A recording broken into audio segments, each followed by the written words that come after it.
to draw on for this talk is a chapter that I wrote in a little book called Letter to My Anxious Christian Friends, which I published in 2016.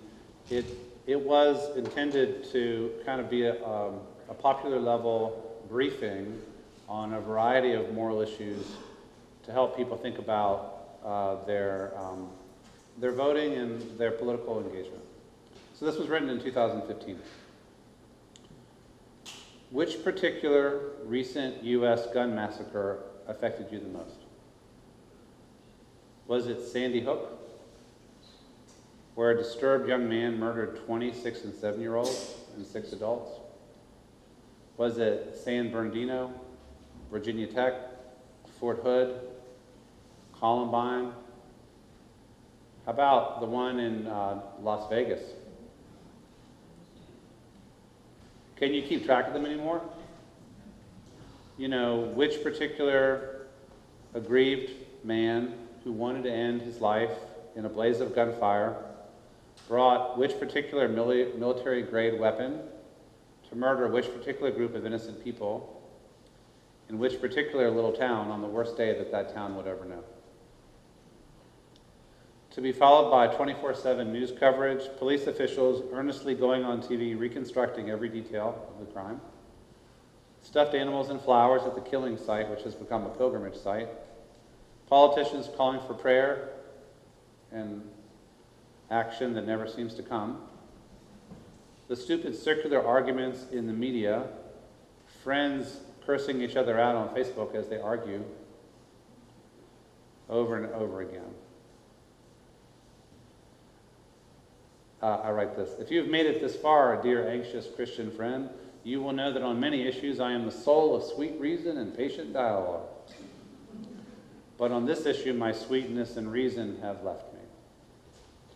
Our beloved country is wonderful in many respects, troubled in others, but on no other issue do we seem as completely out of our minds as this one. Our thousands of annual deaths by gunfire are, at once, a public health crisis, an international spectacle, a daily source of grief for dozens of families, a national security issue, a children's health and well-being issue, a public education issue, and an atrocious public policy failure. Our inability to do anything to address this problem year after year is one of the greatest examples of national dysfunction that we offer to the world. Every time I go overseas, especially if there's been one of these, people say, "What is wrong with you? What is wrong with your country?" I could bombard you with statistics, but will simply share one number that is particularly illuminating. These numbers would need to be updated. I didn't have a chance to do that, but I'm sure they're about the same, maybe worse. That number is firearm-related deaths per 100,000 people. As of 2013, the U.S. had a firearm-related death rate of 10.64 per 100,000 people annually. That put us in the ballpark at that time with Argentina at 9.63, Mexico at 15, Panama at 15, South Africa at 14, and Uruguay at 15. Meanwhile, among what we would normally consider our peer nations, consider these comparisons. So the U.S. is 10.64 per 100,000. Australia, 0.93. 0.93, so less than 1%. Canada, 2.2. France, 2.8. Germany, 1.01. New Zealand, 1.07. Netherlands, 0.58. UK, 0.23. So like at the UK, that would mean we have a 40 times the rate of the UK. So the US has what amounts to a developing country profile when it comes to gun deaths. Other nations racked by civil war, guerrilla violence, the drug trade, the aftermath of tyranny, corrupt police forces, and weak governing institutions have far better reasons than we do to suffer these kinds of gun violence numbers. Those countries are just not as stable. The institutions are not as established. But in terms of our peer nations, they are so far ahead of us on gun safety that there is no real comparison. It's astonishing. There are many different ways of understanding the cultural and political forces that have gotten us here. Trying to avoid caricature, I would put it with these brush strokes. One factor is we seem to have here a kind of confidence in violence in general, and in the gun in particular, that goes back to colonial days in our national origins. Guns, we think, helped to defeat the Native Americans. Guns helped to defeat the British in that semi-miraculous revolution. Guns went west as Americans did, and so guns became a beloved part of the frontier and of many American homes. In fact, an indispensable part, or believed to be. Narrating and re-narrating these formative experiences, settlement, revolution, frontier, became a major dimension of shaping American national character and a major feature of American leisure time entertainment. We often would go back to the frontier and to the revolution and to the colonial days. All of these help to create a gun culture in the U.S. that is just different from other nations that have different histories. I think that there is one particular feature of the frontier experience or myth that has been especially important here. In the typical Western, my favorite Western movie is High Noon with Grace Kelly and Gary Cooper. How many of you have seen the movie High Noon? Okay, everybody should see it. Let's stop and go see that, and then we'll come back. In a movie like that, the forces of law and order are relatively weak, if you remember that movie. Gary Cooper is resigning to get married to the luminous Grace Kelly. I mean, and who wouldn't, right? And he's leaving, but the bad guys have just been released from prison, and they're going to come into the town, and they're going to dominate it with their violence and bullying and arbitrary power. And in a situation like that, where law and order is weak, everyone, especially every man, is supposed to be armed, and every man needs to be prepared to use his weapon to defend himself, his family, and his community. And sometimes the decent people of a community must band together collectively to defeat the outlaws who are too much for the lone sheriff to handle.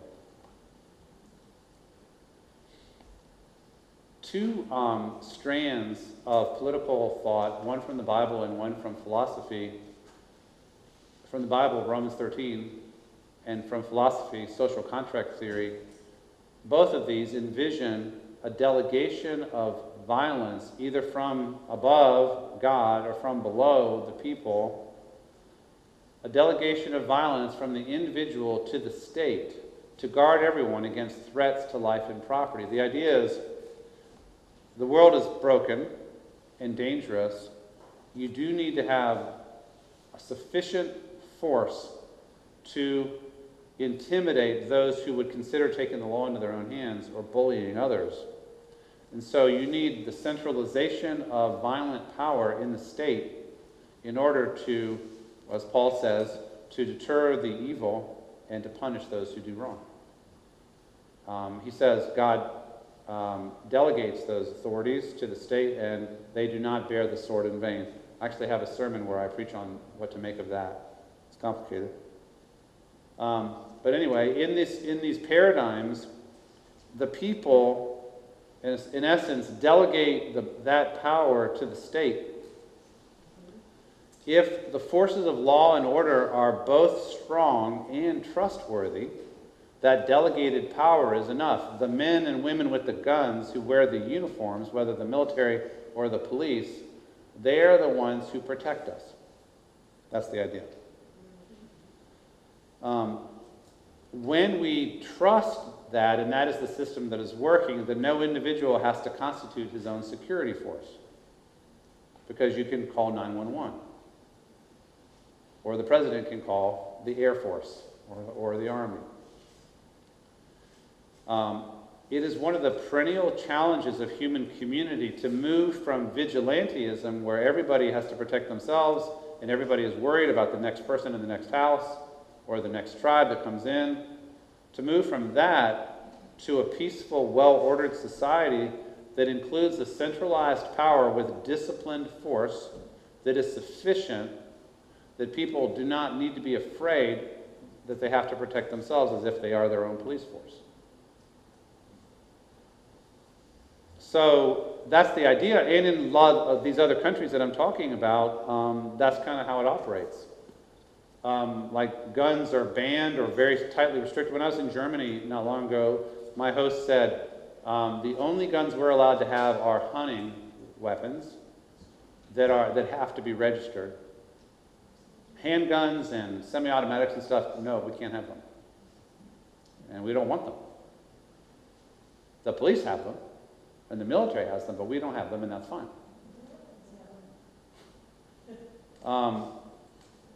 But it is also true that Americans were, and some still are, afraid about what would happen if the government that they set up and delegate force to should become tyrannical.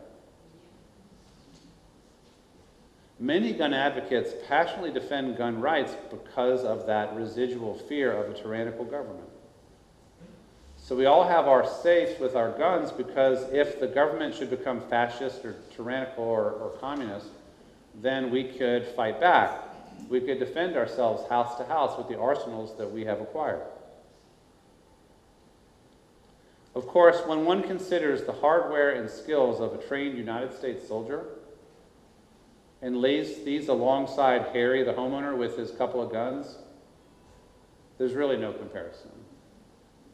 Advances in military weaponry and training have just gone too far for civilian self-defense to be a terribly realistic possibility, but it is in our DNA. The Second Amendment, my understanding of the U.S. Second Amendment is it is a case where somewhat poor wording and changed circumstances have rendered the interpretation of this critical sentence immensely difficult. What the framers intended by the right of the people to keep and bear arms, especially as it follows after a well-regulated militia being necessary to the security of a free state, is not entirely clear, but it seems most likely to have meant this originally. In a context in which the fragile young country was a very long way from having a large, well-equipped standing army, and in which the gap in weaponry between the average soldier and the average homeowner was much smaller than it is today. A well-armed, readily mobilized civilian militia was both possible and arguably necessary. In other words, if the British are coming, you call everybody and they bring their rifles and off you go, right? But now, more than 200 years later, interpreting the Second Amendment in a way that allows pretty much everyone to buy all kinds of really advanced guns is a really bad idea. Shifting gears, what if we are discovering, like when I'm at the airport and I see really big, strong, tough-looking people fingering their AR-15s or AK-47s as I come through security or customs or whatever, I am slightly comforted by the fact that these people are accountable and trained. 14-year-olds in Winder, Georgia with mental health problems are not accountable and trained. What if we are discovering that we are simply not a healthy enough society to allow ourselves essentially unregulated access to weapons of mass killing that can fire off 30 bullets without pausing or reloading?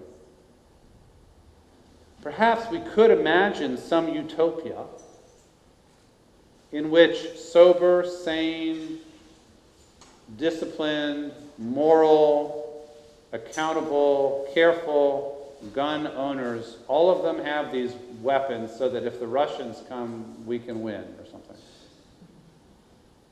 The militiamen of yore back to life. And of course, that is what many gun owners are. If you talk to gun owners, like in Georgia, there's been a lot of discussion, There was people on the sports talk the other day saying, yeah, I have a wall safe, I got a bunch of guns, and there's no way in that my child would even know what the combination is or how to get into it. And that would be true of probably most gun owners for sure. They know how you're supposed to handle guns.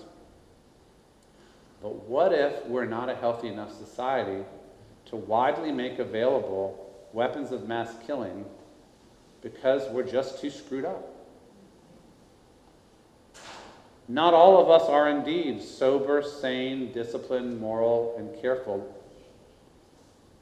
Too many people with access to guns are impaired, mentally unhealthy, undisciplined, and careless. You don't have to have, doesn't have to be a majority, even if it's 2%. When you have a society that has like 350 million guns in circulation.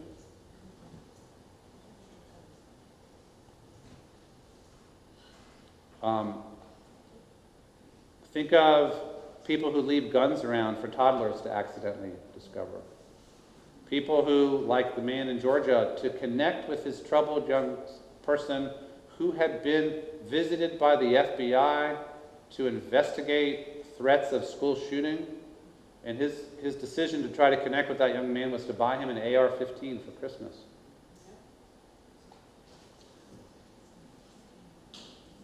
People who are angry and suicidal, people who are angry and homicidal, people who are feeding their souls on online sites that are filled with fantasies of violence against women or immigrants or whoever it might be. People whose narrative of their life has gotten so messed up that I wrote this week, but this 14-year-old, he decided that what he was going to do for the next stage in his story was to murder his classmates. And that was it. That somehow that narrative move would be a good thing for him to do. How somebody gets there, we haven't quite figured out. But if somebody is getting there, if they're suicidal and homicidal, it would be nice if they were not armed with an AR-15. I was visiting the UK, and there was, this is the summer, and there was an awful knife attack. I don't know if you've heard about it. Troubled 16-year-old maybe stabbed little girls at a dance studio. And I think 6 maybe died. It was atrocious, and it was very unusual in Great Britain. Imagine that young person armed with an AR-15. So, rational people, when they find that a practice is not working out as intended, change the practice. But the more Americans get killed by guns, the more we get more guns. Because we're afraid of getting killed by guns, so we get more guns. Guns are intended to secure us, and they're making us less secure. And this ought to make us anxious. I saw a statistic this week that something like 380,000 children by now have been affected by gun violence in school. What are we to do? Well, there are concrete measures. Pass universal background checks, ban domestic abusers from retaining or buying guns, requiring smart guns, so-called, that are only usable by their owner, like with a fingerprint, like a hand signature. Blocking sales of semi-automatic military-grade weapons, as we once did. There was an assault weapons ban in the 90s that was allowed to expire. Implementing micro-stamping of ammunition to be able to trace guns used in crimes. Improving mental health screening for gun purchasers.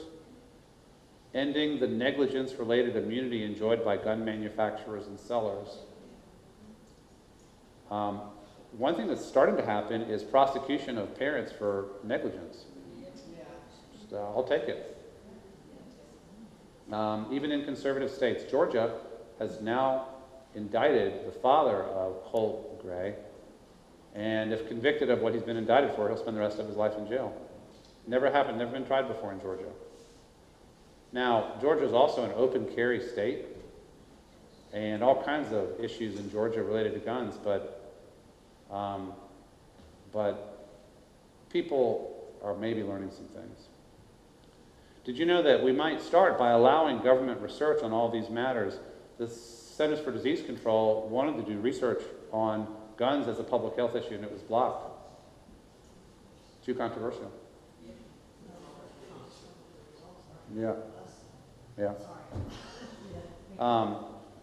So I was asked, I did a podcast yesterday, and I was asked, what would you say Jesus would say about this? And what I think Jesus would say about this is, especially the gun violence in schools, is how dare you refuse to solve a problem that is threatening daily the lives of your children. And just take the kids at Appalachia High School in Winder. In a week or two, they're going to go back to school. With 2 teachers dead, and 2 classmates dead, and 9 friends in the hospital. How do you go back to school? How do you trust again? How about the kids who love the teachers who were killed? Who's the new teacher going to be?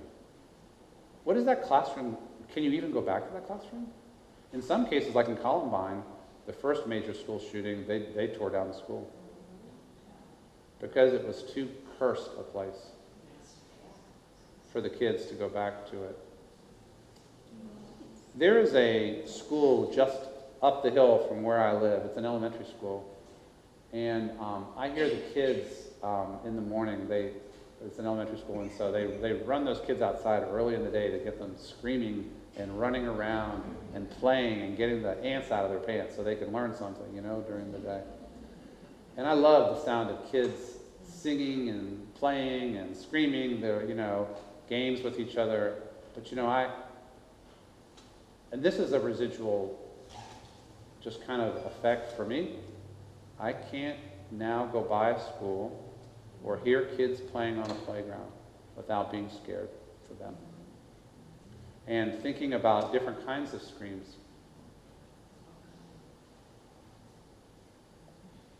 And so, in the article that I wrote this week, I said, our lack of confidence in our democracy, there's a lot of reasons for it, but one of the reasons for it is when we can't solve basic problems. If you can't solve problems that every other civilized country can solve, it doesn't enhance confidence in your democracy. It also could tempt one towards authoritarianism. If the government legislators can't debate and vote on bills that will actually solve problems, maybe we need a strong man or strong woman just to tell us what the rules are going to be. Authoritarianism is attractive, especially when people are frustrated by the lack of results of deliberative democracy. So we need to solve our problems, and we need government to show that it can do its job. This is not a partisan issue. 9-year-olds are not Democrats, Republicans, or Independents. They're children, and they need to be safe in school. So I'm heartbroken over this. This really affects me. And I wrote in the article this week that when I first hear about a gun massacre in a school, my first impulse is to try not to think about it. Like, I'm not going to read more because this is too much. This is triggering. But then, in the end, you know what happens is it gets me at night. Especially because I've driven by that high school. It's not far from where we live.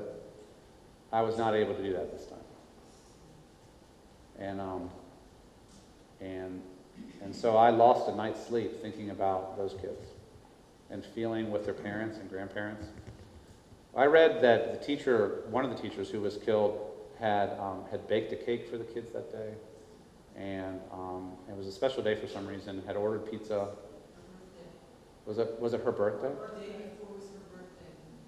She brought us something. And so what the kids will always remember is that. How do you recover from that?